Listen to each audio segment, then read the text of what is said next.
আর রায় রামানন্দ ছিল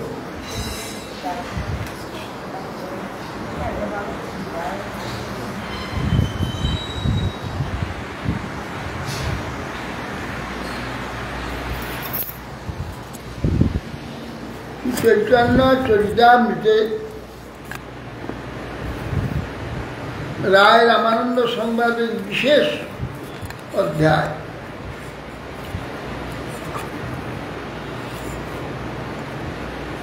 মহাপ্রভু প্রশ্ন কহরায় সাধ্যের নির্ণয়।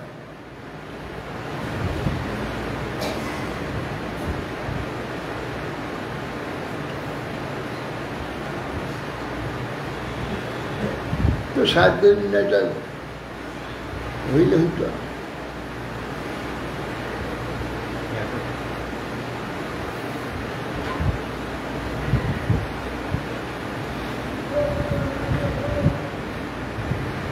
রায় রামানন্দ সংবাদে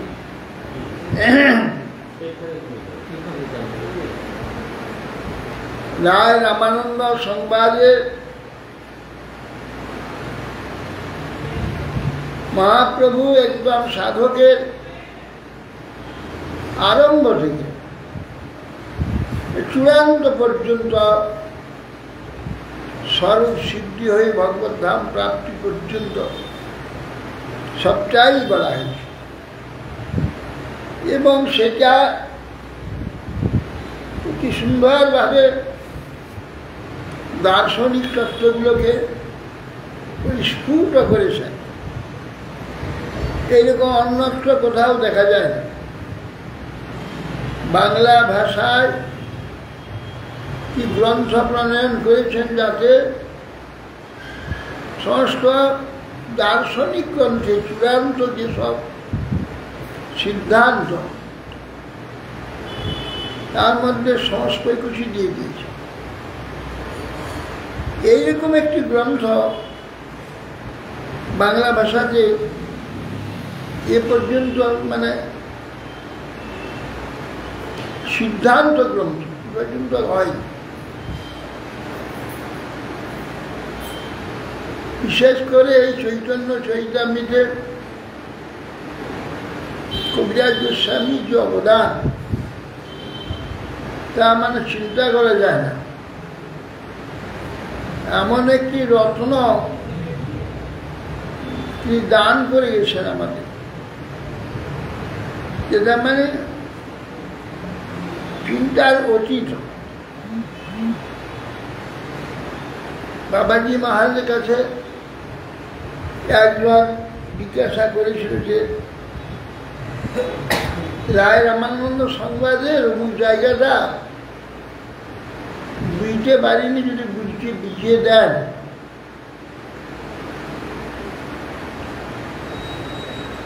তখন বাজমায় বলছেন যে রায় রামানন্দ সংবাদের যদি বুঝবে তবে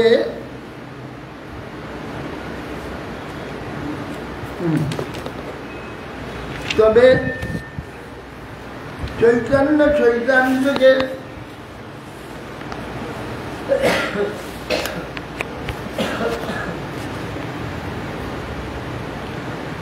100 বার গোড়া থেকে শেষ পর্যন্ত পড়তে হবে। শ্রদ্ধাপূর্বক চৈতন্য চরিতামৃতকে গোড়া থেকে শেষ পর্যন্ত 100 বার পড়লে তাহলে এটাকে চিনে আসবে। এইটা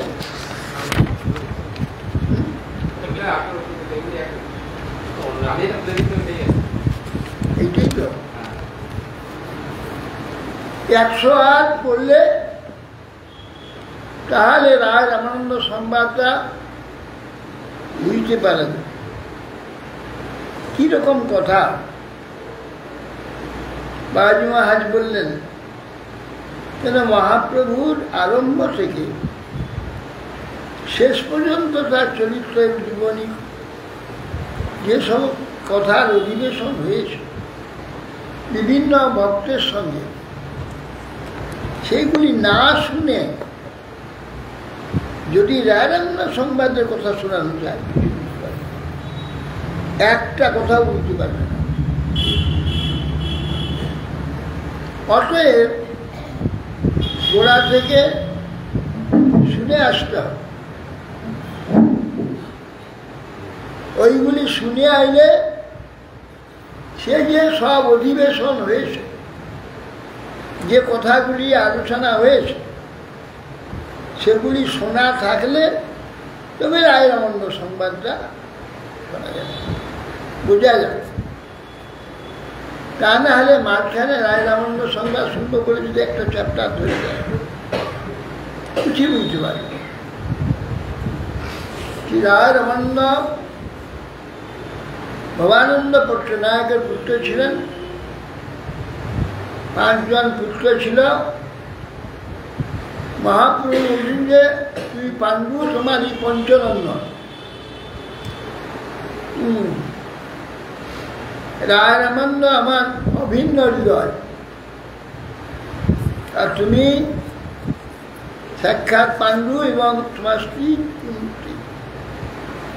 কুন্তীশ্বর। মহাপ্রভু এত উচ্চ স্তরে স্থান দিয়েছেন। এখন সেই রামানন্দের সঙ্গে এই কাবেরী নদীর তীরে যে অধিবেশন হয়েছিল, তার সম্বন্ধে কিছু এখানে আস্বাদন করা যাবে।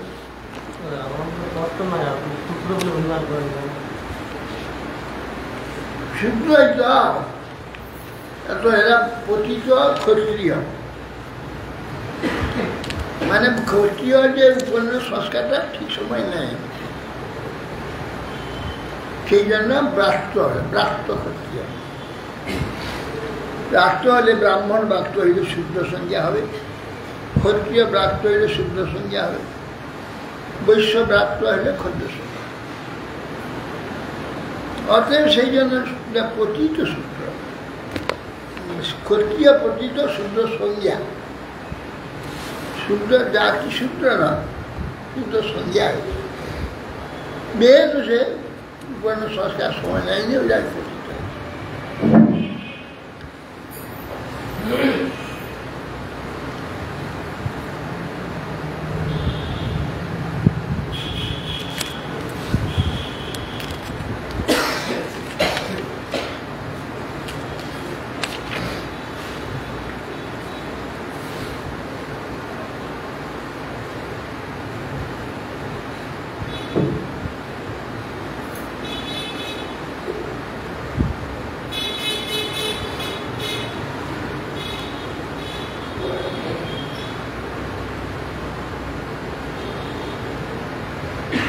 জয় জয় শ্রী চৈতন্য,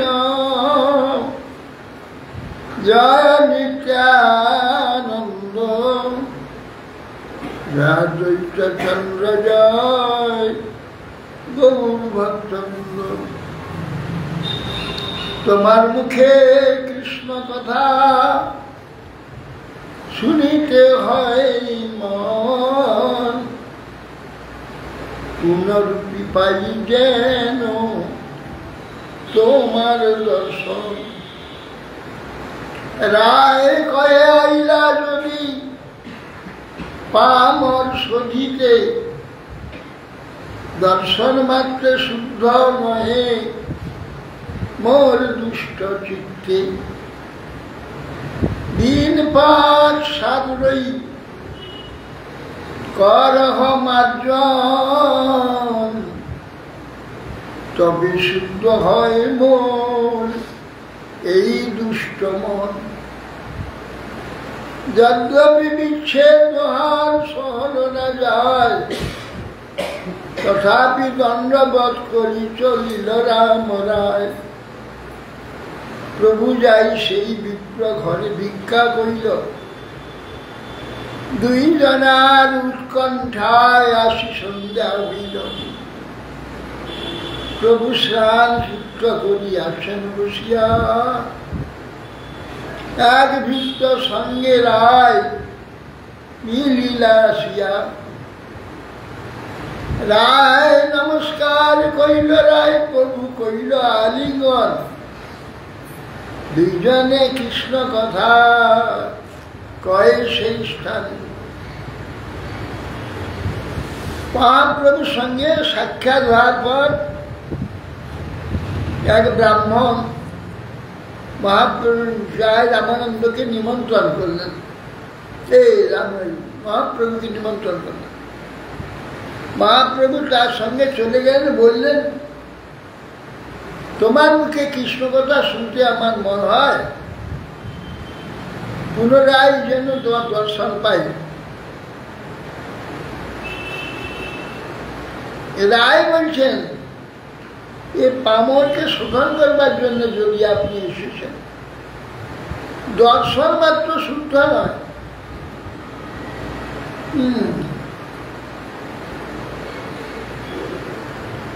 5-7 দিন এখানে থাকতে হবে, তাহলে আমার চিত্ত একটু মার্জিত হয়, তবে শুদ্ধ হয় মোর এই দুষ্ট মন। যদ্যপি বিচ্ছেদ হাত সহনো না যায়, তথাপি দণ্ডবোধ করি শরীর রাম। উৎকণ্ঠায় আছে, সন্ধ্যা হলে আসবে। মহাপ্রভু আগে এসে এই বিদ্যানগরে, যেখানে গোদাবরী ঘাট, স্নান করে মহাপ্রভু বসে আছে। তারপরে মহাপ্রভু বসে আছে এসে আগে থেকে, আর একটি ভিক্ষকে সঙ্গে নিয়ে রায় রামানন্দ এলেন। প্রভু কহে পর শ্লোক, সাধ্যের নির্ণয়, রায় কহে স্বধর্মাচরণে বিষ্ণু ভক্তি হয়। রামানন্দ এলেন, মহাপ্রভু বসে আছেন। মহাপ্রভু বললেন, রায় সাধ্যের নির্ণয় কর।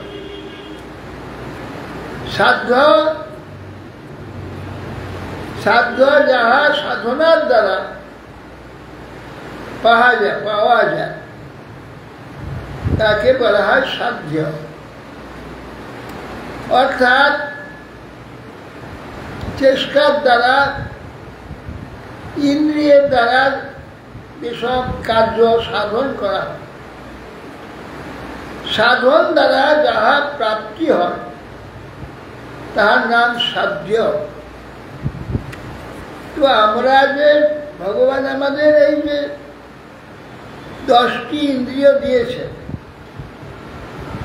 কীর্তি সাধ্য ভবে পূজা সাধনা ভিদা নিত্য সিদ্ধ ভাবস্য প্রাকট্যম হৃদি সাধ্য। বলছেন কীর্তি সাধ্য ভবে পূজা, যাহা কীর্তি সাধ্য ভবে, কীর্তি মানে করণ ইন্দ্রিয়, কীর্তি সাধ্য যা ভবে, যাহা করণের দ্বারা করা যাবে, করা হবে ইন্দ্রিয়ের দ্বারা, তাকে সাধন বলা, সাধনা। কীর্তি সাধ্য পূজা ভবে সাধনা ভিদা, সাধনা ও বিদা। কেন না নিত্য সিদ্ধ ভাবস্য প্রাকট্য মৃত্যু সাধ্য। আমার যে নিত্য সিদ্ধ ভাব, মানে বহু আগে থেকে ভগবানের প্রতি যে আমার একটা রসের যে ভাব হয়েছে, সেটা স্বাভাবিক হয়ে গেছে, নিত্য হয়ে গেছে। সেই ভাবটা এবার আলোচনা সাধনার দ্বারা সেই ভাবটাকে প্রকট করে। সেই ভাব প্রকট করার জন্য সাধনার ব্যবস্থা।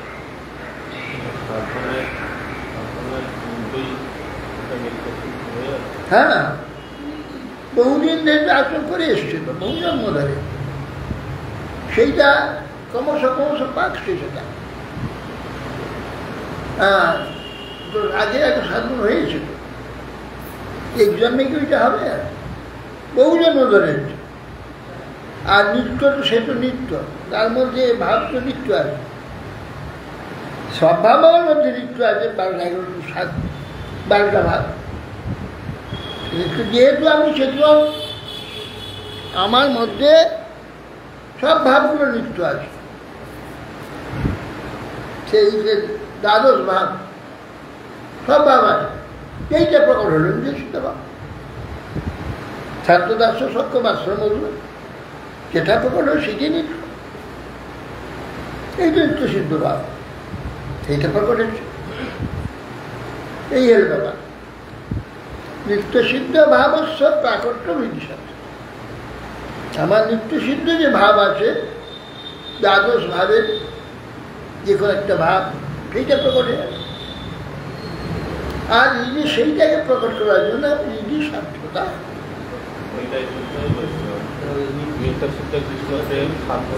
হ্যাঁ, করে উদয়। আর সেইটাই সংস্কৃতে আছে, গোস্বামীরা বলেন।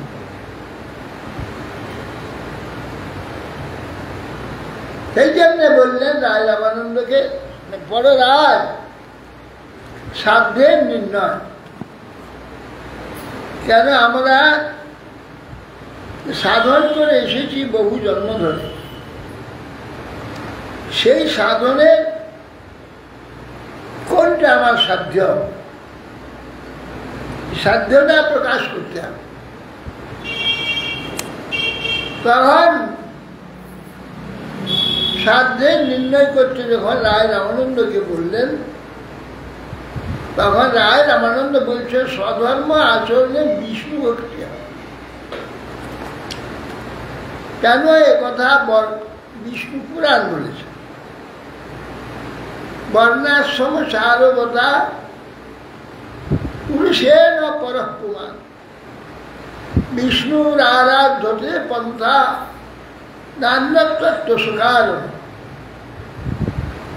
তখন বিষ্ণু পুরাণ বলছে বর্ণাশ্রম আচারবতা পুরুষের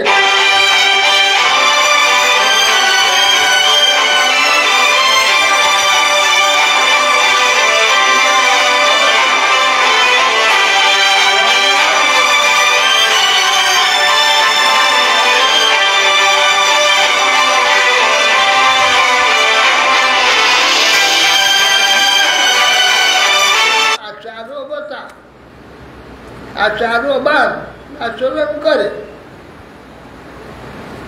পুরুষের পরপুমান, ওই পুরুষের দ্বারা পরপুমান পরম পুরুষ, পরপুমানের আরাধ্যতে আরাধিত,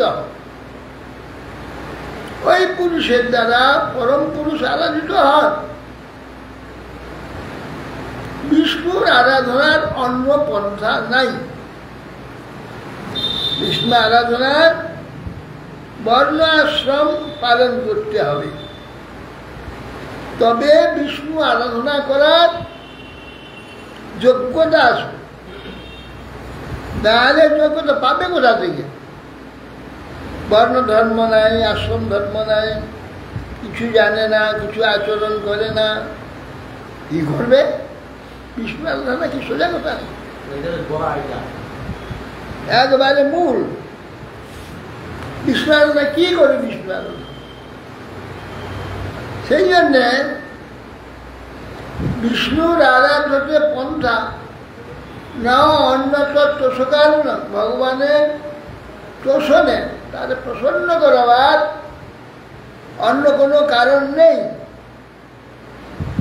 এইটি পোষণ এখানে এখন গোড়া থেকে সে তৈরি হবে, মূল থেকে শুদ্ধ হবে, তবে তো সে একদিন ভগবানের উপাসনা করতে পারবে। প্রভু কহে এহ বাহ্য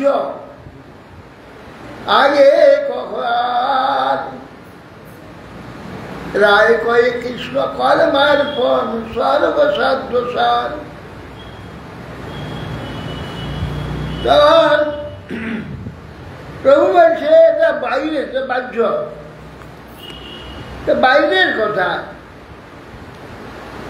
যেটা অন্তরঙ্গ যে ভিতরের যে কথা যেটা না বাস্তব সাধ্য জীবাত্মা, এ কথাটা তা নয়। তাহলে বিষ্ণু পুরাণ বলল কেন?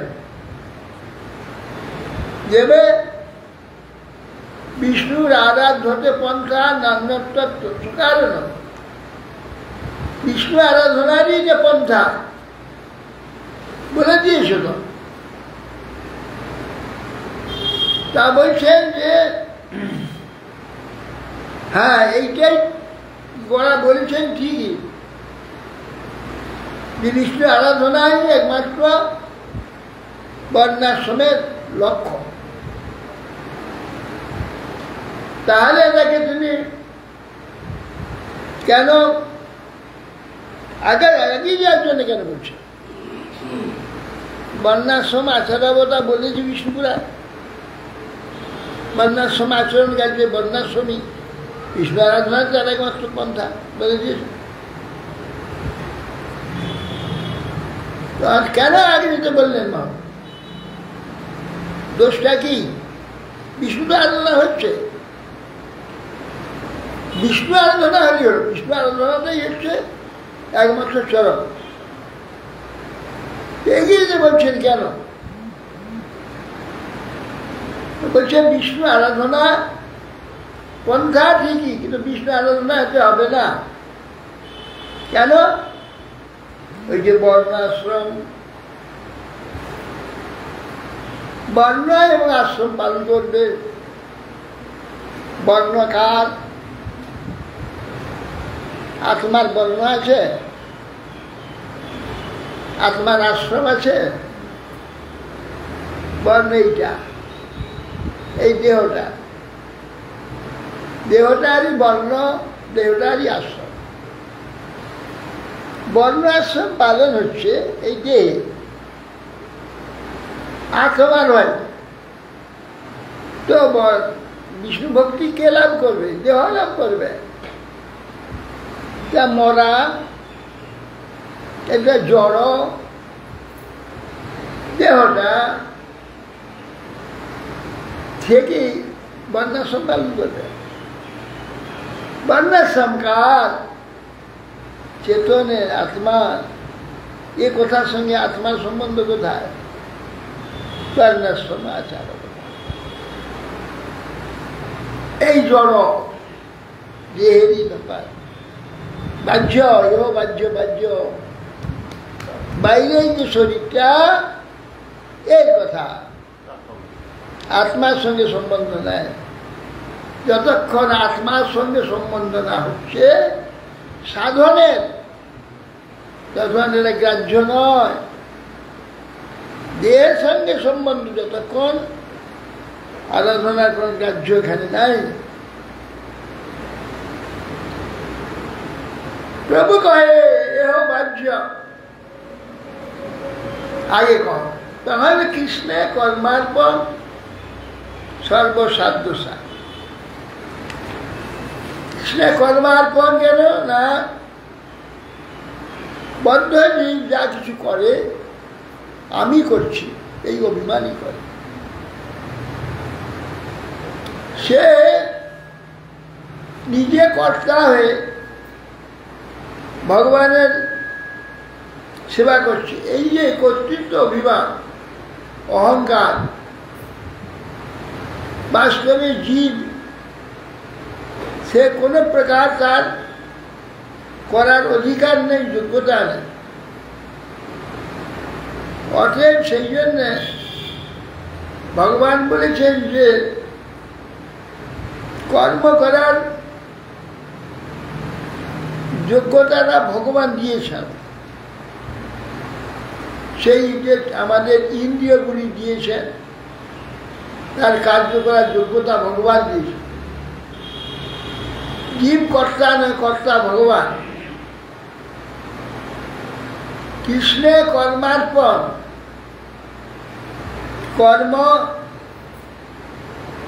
কর্মকারী হচ্ছেন ভগবান।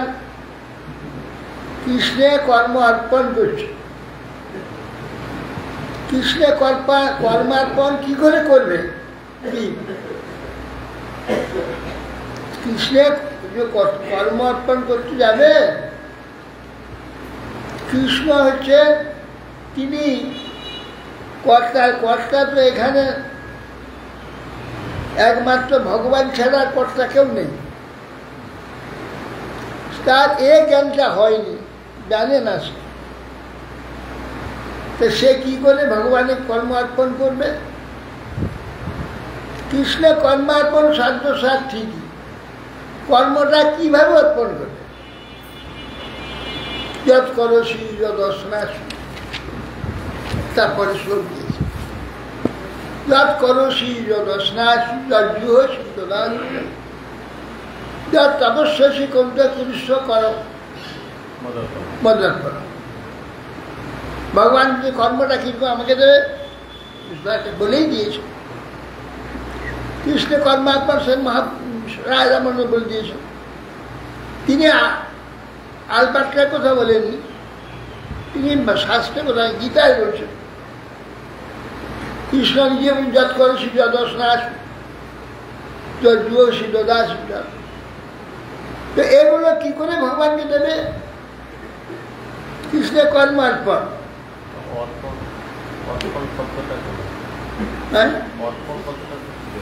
অর্পণ দিয়ে দেওয়া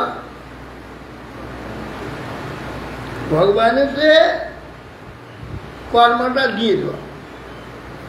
অস্নাস খাচ্ছি তো আমি, পেট ভরছে আমার, শক্তি হচ্ছে আমার, আনন্দ হচ্ছে আমার, সুখ হচ্ছে আমার, তো ভগবানকে কি করে দিবে তুমি? ভগবানকে দিতে গেলে ভগবানকে খেতে হবে, তাকে আস্বাদন করতে হবে, তার সুখ হবে তাকে। কিন্তু খাচ্ছ তো তুমি, যা কিছু তো তোমার হচ্ছে, তা ভগবানকে দেবে কি করে? সেই জন্য বলছে এইভাবে কর্মার্পণ হবে না। আমরা কিছু সাজালাম, নিজের জন্য ভালো মন্দ খুব করে রান্না করুন, যেটা পছন্দ হয়, খুব ভালো যেটা হয় সেগুলো যত্ন করে যা যা দিনে যা যা করলে উত্তম হবে সেই দিয়ে রান্না করলাম, তুলসী দিয়ে ঠাকুরের কাছে বসিয়ে দিলে খাও। তারপরে বেশ চুম্বচস্য করে নিয়ে এসে প্রসাদ খুব পেট ভরে আস্বাদন করে নিজে খেয়ে দিলাম। কৃষ্ণ কর্মার্পণ হলো, কৃষ্ণ খেল, নিজের উদর খেল, আবার একটা স্বাদ হলো। ওই মেয়েটা কোথায় পারি কিছু নেই জানে?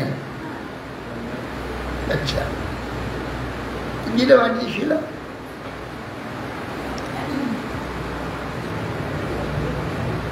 তাহলে কর্মকে কিভাবে কর্ম দিতে হবে বলছে কর্মার্পণ। সেটা বলছে যৎ করসি যদস্নাসি যজ্জুহসি যৎ তপস্যাসি কুরুষ্ব মদর্পণ। তাহলে এইগুলো অর্পণ করা কি করে যাবে? তো বিচার করতে হবে। খাইলে তো আমি খাবো, কি করে অর্পণ হবে? যৎ করবো আমি তো আমার উদ্দেশ্যে করবো, কি করে অর্পণ হবে? যা হোম করবো, নাহলে ভগবানের উদ্দেশ্যে হোম করবো। হ্যাঁ, যা তপস্যা করবো ভগবানের উদ্দেশ্যে তপস্যা করবো, এই তপস্যার কষ্টটা আমাকে নিতে হবে। আসল কথাটা হচ্ছে এখানে কর্তৃত্বটাকে ভগবানকে দিতে হবে, তাহলে এটা কর্মার্পণ। যা করবে ভগবত শক্তিতে করছি, প্রেরণাতে করছি, বুদ্ধিতে করছি, তার উদ্দীপনায় করছি।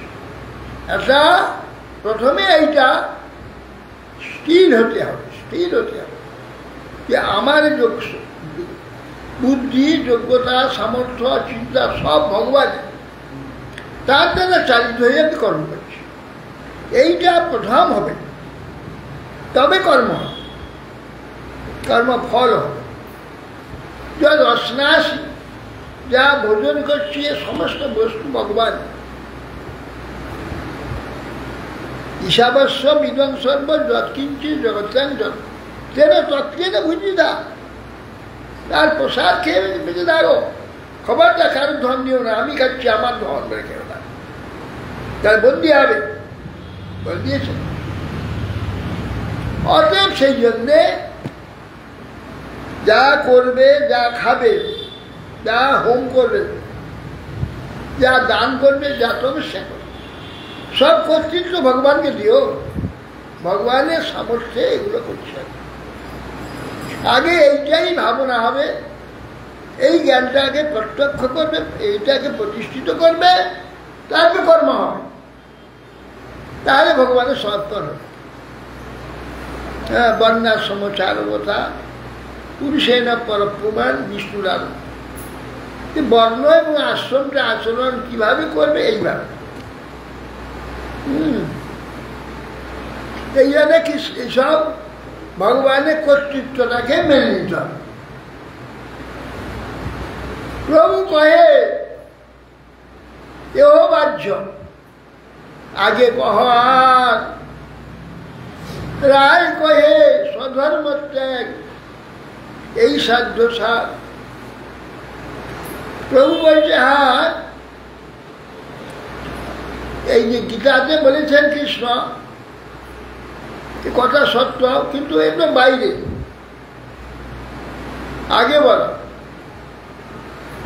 বলছেন বিষ্ণুর আরাধতে পন্থা বর্ণাশ্রম চারবতা। বর্ণ আশ্রম আচরণকারী ব্যক্তির দ্বারা যে বর্ণাশ্রম পালনরূপ বিষ্ণু আরাধনা, এর থেকে অন্য কিছু তার তোষণের কারণ নেই। এই যে বলেছেন বর্ণাশ্রম, বর্ণ এবং আশ্রম দেহ সম্বন্ধে, আত্মা সম্বন্ধে নয়, চেতন সম্বন্ধে নয়, এটা বাহ্য। সেই জন্য কৃষ্ণের কর্মার্পণ, যে বর্ণাশ্রম পালন করছে, বর্ণ আশ্রমের অভিমানী, যে আমি অমুক, আমি ব্রাহ্মণ, ক্ষত্রিয়, বৈশ্য, শূদ্র, গৃহস্থ, বরখাস্ত পর্যন্ত, ব্রহ্মচারী, সন্ন্যাসী, এই দেহের অভিমান, তার দ্বারা এই সমস্ত হচ্ছে। করসি জল শাসি জলাসি জহসি তপস্যি, কে? বর্ণাশ্রমিয়া, কে নাই শরীর রূপী একটি পরিচিত। এই জন্য বাহ্য, বাইরের। তাহলে স্বধর্ম পালন করলে যদি বাইর হয়ে যায়, রায় রামানন্দ চেষ্টা করছে ওর পক্ষে বাদ দেওয়ার জন্য। বললেন না, স্বধর্ম ত্যাগ এই সাধ্যসার, স্বধর্ম ত্যাগ করে বর্ণাশ্রম পালন যদি ওটা বাহ্য হয়ে যায়, বুদ্ধিমান রায় রামানন্দ, তাহলে বর্ণাশ্রমকে বাদ দিতে হবে। ওই স্বধর্ম ত্যাগ করে দিলেন। কেননা স্বধর্ম ত্যাগটা কে বলেছেন? শ্রীমদ্ ভাগবত বলেছেন। আজ্ঞাই এবং গুণান দোষার ময়া দৃষ্টানপি সকাল স্বধর্মান সংত্যজ্য যস্বর্বাদ মান ভজে শত সপ্তম। এখানে বলছে আজ্ঞাই এবং গুণান দোষার ময়া দৃষ্টানপি সকাল,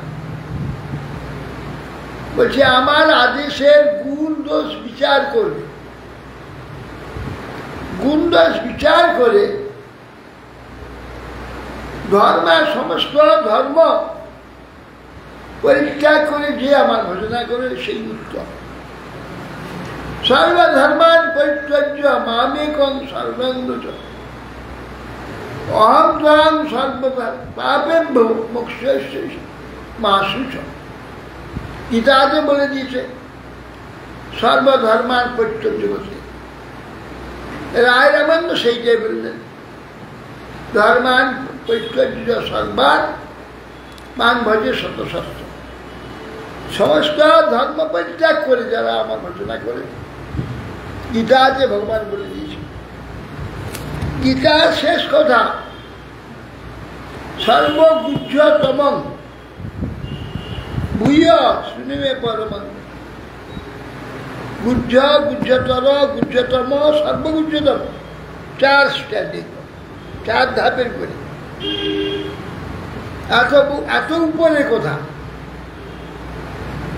সংস্কার ধর্ম পরিত্যাগ করে আমার স্মরণ দেয় সত্যম, বলছে যা পরম বচন, যৎ করো সর্বগুহ্যতম গুহ্য শুনে পরম বচন, ইষ্টে সীমে দৃঢ়মিতি তত বক্ষ্যামিতে। মন্মনা ভব মদ ভক্ত মদ্যাজি মাগ নমস্কুরু মে তে সত্যম প্রতিজানি প্রিয়সী। প্রতিজ্ঞা করে বলছে যে তুমি আমাকে অবশ্য লাভ করবে, বলে দিয়েছেন সর্বধর্ম পরিত্যাগ করলে আমার একমাত্র স্মরণ দাও, চরম কথা। রামন সেটা বললেন, ধর্ম ত্যাগ করে, সর্বধর্ম ত্যাগ করে যে ভগবানের ভজনা করে সত্য সত্য। প্রভু কহে এহ বাহ্য আগে কহার, রায় কহে জ্ঞান বিশ্বাস ভক্তি সাধ্যসা। প্রভু বলছেন এও বাহ্য, কেন? সর্বধর্ম পরিত্যাজ্য মাবেকং সর্বধর্ম পরিত্যাগ করে দিল তো, তাহলে এটা বাহ্য হলো কেন? বলে হ্যাঁ, এও বাইরে কথা। আত্মার সঙ্গে সম্বন্ধ হয়নি এখনো। ধর্ম কার? সর্বধর্ম আত্মার, জীবের না, ধর্মই দেহের। দেহের যে পরিচয় ধর্মতা, এই ব্রাহ্মণ ক্ষত্রিয় বৈশ্য শূদ্র ব্রহ্মচারী গৃহস্থ বানপ্রস্থদের ধর্ম এদের, এরা ত্যাগ করছে। আত্মার কিছু হচ্ছে না, আত্মার সঙ্গে এখন ঈশ্বরের সঙ্গে পরমাত্মার কোন সম্বন্ধ হয়নি। প্রভু যে বাঞ্ছ আগে কহ, আগে বলো। তখন আর জ্ঞান মিশ্রা ভক্তি, জ্ঞান মিশ্রা কি? জ্ঞান কি? জ্ঞান কাকে বলে? জ্ঞান মিশ্রা ভক্তি, জ্ঞানকে মিশিয়ে ভক্তি করতে হবে। জ্ঞানটা কি? জ্ঞানটা কি? এই যে ব্রহ্ম জ্ঞান হচ্ছে অহং ব্রহ্মাস্মি, এই হল জ্ঞান। সর্বং খল্লিদং ব্রহ্ম, এই হল জ্ঞান। তো জ্ঞান মিশ্রা ভক্তি মানে বর্ণাশ্রমটা দেহে মহাপ্রভু নাকচ করে দিয়েছেন, ওটাকে বাদ দিতে হবে। দেহকে বাদ দিয়ে, দেহ ধর্ম বাদ দিয়ে কি আছে? ব্রহ্ম আছে, ব্রহ্মাস্মি। জ্ঞান না, অর্থাৎ জগৎ সম্বন্ধে এটা বাদ দিয়ে জড় সম্বন্ধটা বাদ দিতে হচ্ছে। কি? আত্মার সম্বন্ধে আছে, আর সঙ্গে গেলে ব্রহ্ম সম্বন্ধে আছে। এই যে জ্ঞান মিশ্রা ভক্তি সাধ্যতা, যে জ্ঞান কি? সেই সর্বং খল্লিদং ব্রহ্ম, এটা জ্ঞান। অহং ব্রহ্মাস্মি, এটা জ্ঞান। এই জন্য জ্ঞান মিশ্রা ভক্তি করে বললেন আমি ব্রহ্ম, এই বিচারেতে ভগবানের আলোচনা করা। সে তো জ্ঞান মিশ্রা ভক্তি, সেখানে আত্মাকে সম্বন্ধ নেই, সর্বজা পরমাত্মার সঙ্গে সম্বন্ধ হয়নি। ভক্তি কার সঙ্গে? ভক্তি করতে গেলে তো সম্বন্ধ হবে আগে, সম্বন্ধহীন ভক্তি হয় না। সম্বন্ধ কার সঙ্গে হবে? ব্রহ্ম, আমি সর্বং খল্লিদং ব্রহ্ম। ব্রহ্মকে কার সঙ্গে সম্বন্ধ করবে? সবই তো ব্রহ্ম, আলাদা সম্বন্ধ কোথায়? অতএব সেই জন্যে এ হচ্ছে না, এই জ্ঞান মিশ্রা ভক্তি যেন বাধ্য হয়ে যাচ্ছে। জ্ঞান মিশ্রা ভক্তি হবে না। যেহেতু জ্ঞানে আমি ব্রহ্ম, স্বয়ং ব্রহ্ম, সর্বং খল্য ব্রহ্ম, ব্রহ্মকে কার সম্বন্ধ কার সঙ্গে হচ্ছে? আলাদা আলাদা সম্বন্ধ হওয়ার কেউ নাই। আর সম্বন্ধের কার উদ্দেশ্যে ভক্তি করবে? ভক্তি হবে না। ভক্তি হয় সম্বন্ধহীন, কোনো ভক্তি নাই। এই জন্য ভক্তি কোথায় বলছে? জ্ঞান মিশ্রা ভক্তি কাকে বলবে? ভক্ত, ভক্তি, ভজন, এই ত্রিপুর থাকতে হবে। ভক্ত, ভক্তি, ভজন, তবে গিয়ে ভক্তি হবে। ভক্ত, ভগবান আর ভজন, এই তিনটে হবে, তবেই তো ভক্তি হবে। ভক্তি ভগবানকে করবে, সে ভগবান নেই, সব ব্রহ্ম, সব সমান, একটাই বস্তু। প্রভু বলে এ বাচ্চা, তো আত্মার সঙ্গে পরমাত্মার সঙ্গে সম্বন্ধ নেই, সেখানে ভোজন নেই, ভক্তিও নেই। এও বাহ্য আগে বলো রায় গায়নি জ্ঞান মিশ্রা ভক্তি সাধ্য সা, তাহার জ্ঞান মিশ্রা ভক্তি হোক। জ্ঞান মিশ্রা ভক্তি হচ্ছে অহম ব্রহ্মাস্মি সর্বং খলিদং ব্রহ্ম, এই জ্ঞান মিশ্রা ভক্তি। প্রভু কহে এহ বাহ্য, আগে কহ আর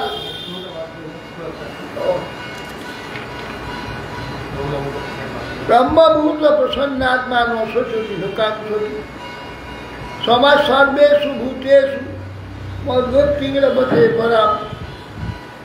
রায় বলছে জ্ঞান মিশ্রা ভক্তি সাধ্য সাধ, না প্রমাণ কি? না বৃহৎ গৌতমী তন্ত্রে, না বৃহৎ ভগবদ গীতায় বলছে ব্রহ্মভূত প্রসন্নাত্মা শোক করে না, আকাঙ্ক্ষা করে না, সমাজ সর্বভূতেষু সমদর্শন মত ভক্তি পরা, আমার পরামর্শ লাগবে।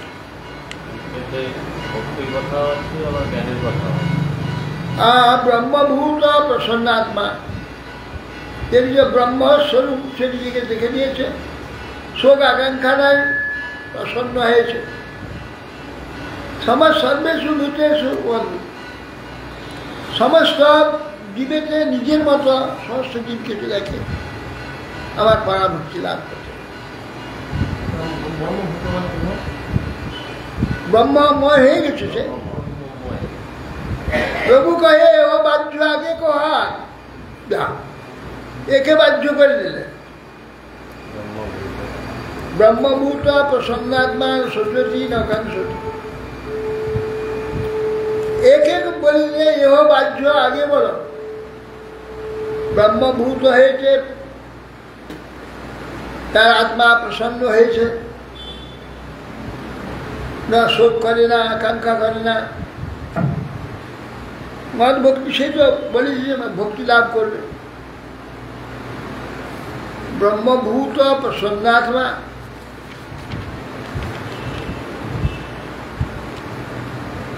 জ্ঞান মিশ্রা ভক্তি ন সরস্বতী করে।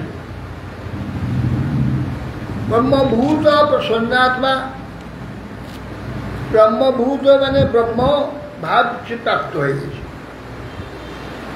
শোক করে না, বাহ্য করে, তার এই নাই ব্রহ্মভাব। সর্বত্র সে ব্রহ্ম দেখছে,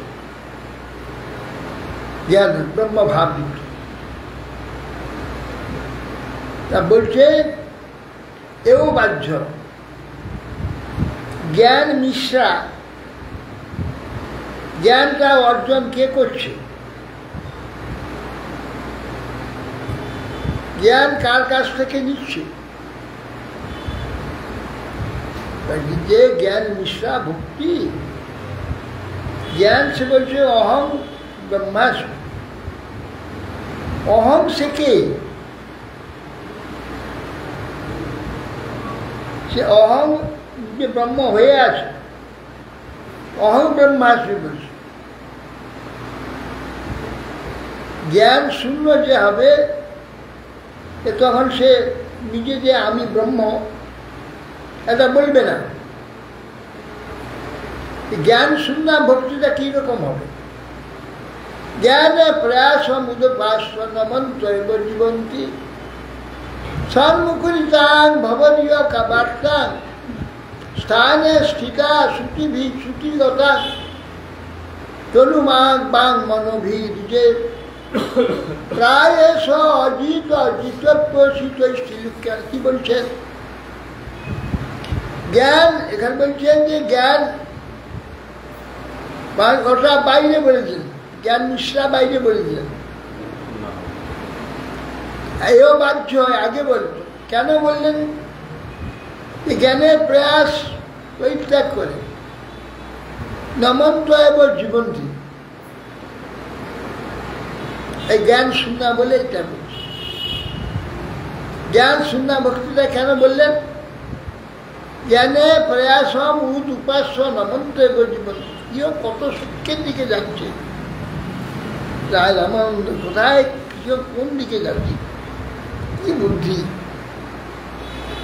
জ্ঞান প্রয়াস উপাস্য নমন্ত্রে বলব, জ্ঞানের চেষ্টা উপাস্য দূরে ছুড়ে ফেলে দিই, আত্মনিবেদন করে এ করছে। এখানে অভিমানী সে জ্ঞান ব্রহ্মকে জেনেছে, ব্রহ্মকে জেনেছে, ব্রহ্মকে যে জানবে, ব্রহ্মকে কে জানান? তার যে অভিমান রয়েছে, সে অভিমানে সে ব্রহ্মকে জানতে পারবে না।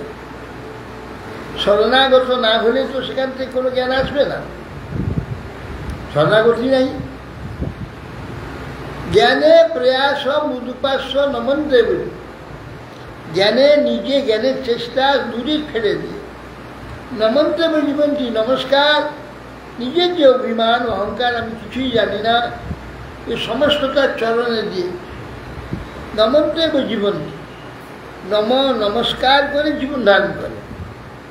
নমস্কার করে নম, ন মানে নিষেধ, ম মানে অহংকার, আমি যে অভিমান পরিত্যাগ করে সে নমস্কার বিধান করে, নমন্ত্রে জীবন নমস্কার করে জীবন ধারণ করে। সন্মুখরিতাং ভবদীয়, এবার সাধুমুখ উচ্চারিত আপনার কথা শুনবে। কিভাবে শুনবে? স্থানে স্থিত হয়ে, সাধু পথে স্থিত হয়ে, শ্রুতিগতা কর্ণের দ্বারা শরণাগত হয়ে, কায় মানে বাক্যে যে প্রায়শ অজিত, প্রায় অজিত তোমাকে সে জয় করে নেয় এই ত্রিলোকের মধ্যে। সাধুপদ যেটা শাস্ত্রে, সাধুপদ সাধু যা করা উচিত, গীতা আদি সর্বত্র বলা আছে, সাধুপদে স্থিত হতে হবে, আর সৎ পথে। এইটা হচ্ছে জ্ঞান মিশ্রা, জ্ঞান মিশ্রা না, এটা জ্ঞান শূন্য, আর জ্ঞান মিশ্রা জ্ঞান শূন্য ভক্তি। হ্যাঁ, জ্ঞানে প্রয়াস উপাস্য। প্রভুকে হয় আগে কহার, রায় কহে প্রেম ভক্তি সর্বশাস্ত্র। এইখানে বললেন যে মহাপ্রভু, হ্যাঁ এইবার স্বীকার আত্মবৃত্তি প্রকাশন। এই যে আত্মা জ্ঞানের প্রয়াস পরিত্যাগ করল, নমন্ত জীবন্তী শরণাগত হয়ে নিজেকে সমর্পণ করল এবং ভক্তি সাধু পথে স্থিত হইল, কেমন বাক্যে ভগবানের কথা শ্রবণ করবার জন্য, তার সেবা করার জন্য প্রস্তুত হল, তখন সে যোগ্য হল। তখন মহাপ্রভু এও হয়। তাহলে আগে বল, কত কঠিন সমস্ত এগুলোকে অতিক্রম করে আত্মসম্বন্ধ ভগবানের সঙ্গে না হওয়া পর্যন্ত কিছুতেই এই যোগ্যতা আসবে না। এরপরে বললেন প্রেম ভক্তি সর্বশাস্ত্র, নানা উপচার ও কৃত পূজার মাত্র বন্ধ, প্রেম নৈব ভক্ত হৃদয় সুখবিদ্রুতাংশা যাবৎ ক্ষুদস্তি জঠরে জলঠা পিপাসা তাবৎ সুখায় ভবত ননুভক্ষ পেয়। প্রভু বলছে এই হয়, এটাকে নাকচ করলেন কেন? সেখানে শরণাগত নেই। হ্যাঁ, শরণাগত শূন্য হয়ে জ্ঞান শূন্য না, লৌকিক জ্ঞান, এটা কি বলছে, সর্বধর্ম পরিচিত ব্রহ্মভূত প্রসন্নাত্মা, শূন্য অভিমান পরিপূর্ণ, সব জেনে নিয়েছে, ব্রহ্মকে জেনে, সেইটাকে নাকচ করলো, শূন্যতে এলো।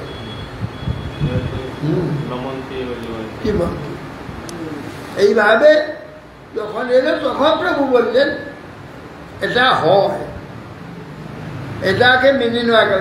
যেহেতু এখানে শরণাগতি এবং কারোর কাছে আত্মনিবেদন করছে, সেখানে শরণাগত হয়ে সেখান থেকে সফল গতি।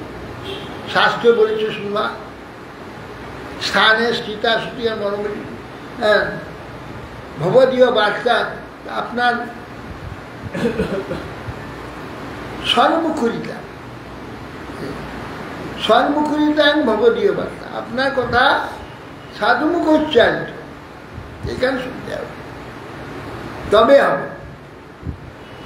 এখন হয় বললেন প্রেম ভক্তি। এখন এটা যদি হয় এটাই তো সব হবে। আবার প্রেম ভক্তির জন্য আলাদা আবার একটা কেন? এখানে পদ্মাবলীর শোক বলছে, নানা উপাচার কৃত পুজো নাট্যবন্ধ প্রেম নৈবে ভক্ত সুতরাং প্রেম ছাড়া নানা উপচারে ভগবানের আরাধনা করল, কিন্তু প্রেম নাই, এটা সুখ হবে কি? কিরকম? নানা উপচার করা হয়েছে, ভালো মন্দ অনেক কিছু রান্না হয়েছে, পায়েস পিষ্ট মিষ্ট ফল আদি পরিপূর্ণ সব, পেটে ক্ষুধা নেই, সেটা কি আনন্দপ্রদ হবে? বলছে নানা উপচারে পূজা আদি হলো, প্রেম নাই, ভক্ত যে সুখ বিতৃষ্ণা যাবৎ ক্ষুদস্তি জঠরে জলটা পিপাসা, যতদিন যদি আমার পেটে ক্ষুধা তৃষ্ণা না হচ্ছে, খাদ্য পেয় আদি মোটেই মধুর হবে না আমার কাছে, হয় না। তারপর সুখায় ভবত ননু ভক্ষবে, ভক্ষ পানীয় বস্তু সুখকারী হবে না। অতএব সেই জন্যে ওখানে সম্বন্ধ হয়নি, প্রেম হবে কি করে? এই জন্য বলছে প্রেম ভক্তি সর্বশাস্ত্র সার। হ্যাঁ, কিন্তু মহাপ্রভু বলছেন যে ওটা জ্ঞান শূন্য ভক্তি বললেন, কেউ হয় বলছেন প্রেম ভক্তি সর্বশাস্ত্র সার, এটা হয় না আগে কহ হয়, আগে আরো আগে যাইতে বলছে। কেন এখানে প্রেম ভক্তি বলছে হয়েছে গেল না, আরো আগে যেতে হবে। কেন না নানা উপচারে তাকে পূজা করলেও সম্বন্ধ হচ্ছে না। হ্যাঁ, কৃষ্ণ ভক্তি রসভাবিতাবতী ক্রিয়তা যদি কুতপি লভ্যতে তত্র লৌল্যমপি মূল্য মেকলন জন্মকোটি স্বীকৃতির ন লভ্যতে। এই জন্যে যদি কৃষ্ণ ভক্তি রসভাবিতাবতী যদি কোথাও পাও, কিনে নাও। কি দিয়ে কিনবে? তার দামটা কি? তার মধ্যে ক্রিয়তার যদি কোথায় গেল লোভরূপী মূল্য বেকার, লোভরূপী মূল্য একমাত্র সেখানে পাবে। কোটি জন্মে সুকৃতিতে লাভ হবে না বলে দিয়েছেন। তো সেই কৃষ্ণ ভক্তিটি তখন কি করে হবে? সম্বন্ধ নেই। ভক্তি হতে গেলে সম্বন্ধ হতে হবে। এই সম্বন্ধে কিন্তু ভক্তি হবে না। সেই জন্য এটা হচ্ছে, সেই জন্য বলছেন যে প্রেম ভক্তি সর্বসাধ্য সার। এলে দুটো শ্লোক বললেন, এটা রায় রামানন্দ বললেন, নানা উপচারে কীর্তন কৃষ্ণ রসভাবিতা মধ্যে প্রভু কহে এও হয় আগে কহা,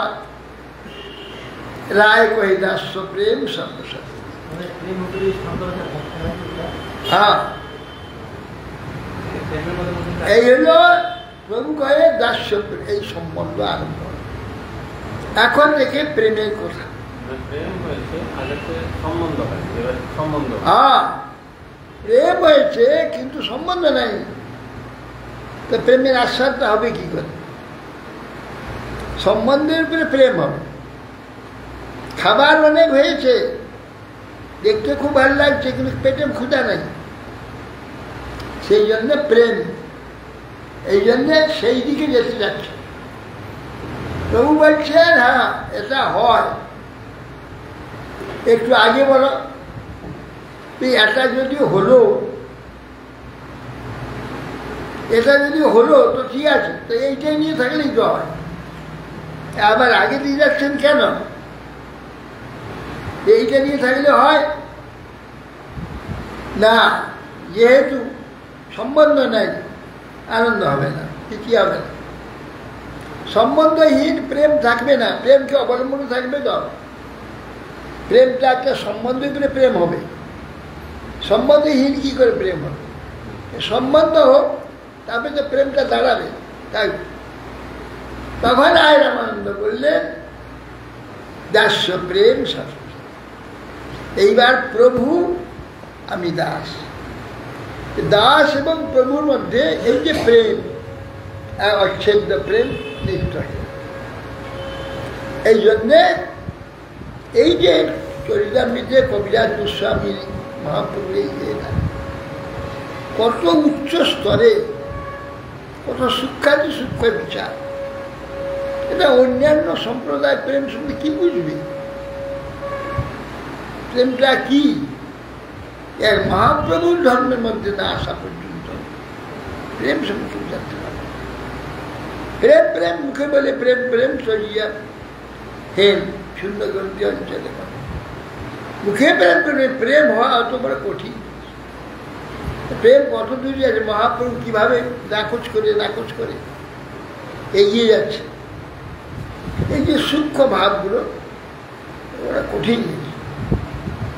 রায় রামানন্দ এইরকম ব্যক্তি ছিল। সে রায় রামানন্দ মহাপ্রভুর কিরকম প্রিয় ছিলেন, কে অমনি অমনি প্রিয় ছিলেন। রায় রামানন্দের বুদ্ধি, রায় রামানন্দকে পাঠালো যে ইয়ে মিশ্রকে, প্রদ্যুম্ন মিশ্রকে, যে শূদ্র বলে এই করছিল। মহাপ্রভু কি বললেন, যাও আমি তাকে কৃষ্ণ কথা শুনুন। আবার পাঠালেন, শুনে এসে তখন বলে এই তো রায় রামানন্দ মানুষ নয়, আপনি যে জিনিস আমাকে ডুবিয়ে দিলেন সমুদ্রে, সিদ্ধান্ত সমুদ্র,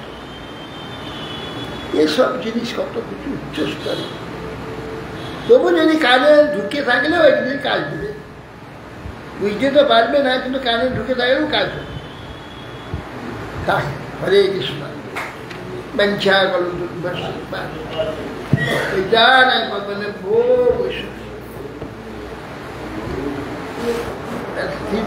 চির ভাব না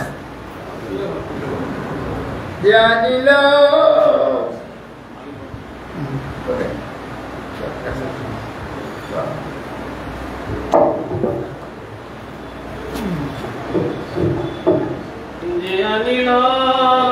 প্রেম ধন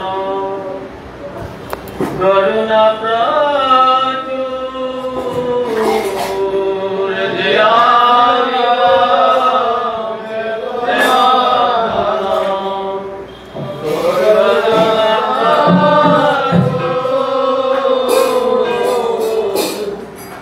হেন প্রভু কোথালে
जगन्नाथ बलराम सुभद्रा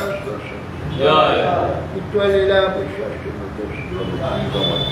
मधुसूदन गोस्वामी महाराज लीला सरस्वती गोस्वामी शिला प्रभुपाद शिला किशोरदास महाराज शिला सच्चिदानंद भक्ति शिला वैष्णव स्वामी जगन्नाथ दास महाराज शिला बलदेव विद्याभूषण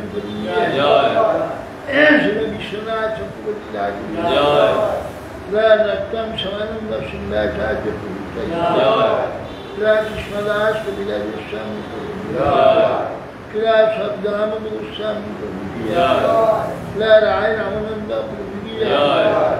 नवाचार्य श्री हरिदास ठाकुर श्री सनातन भट्टनाथ श्री गोपाल भट्टनाथ सर्व गोस्वामी प्रभु प्रेम से गौर श्री कृष्ण चैतन्य प्रभु नित्यानंद गदाधर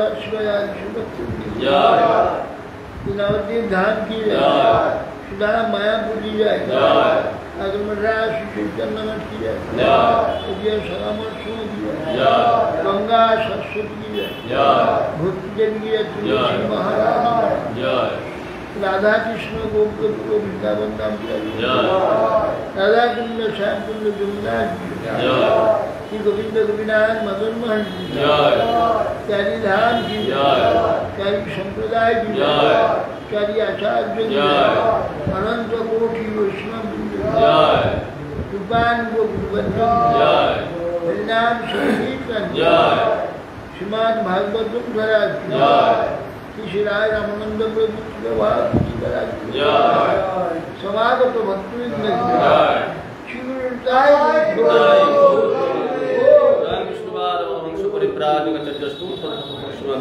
भक्ति जीवन आचार्य गोस्वामी गुरु महाराज गौर अद्वैत प्रेमानंद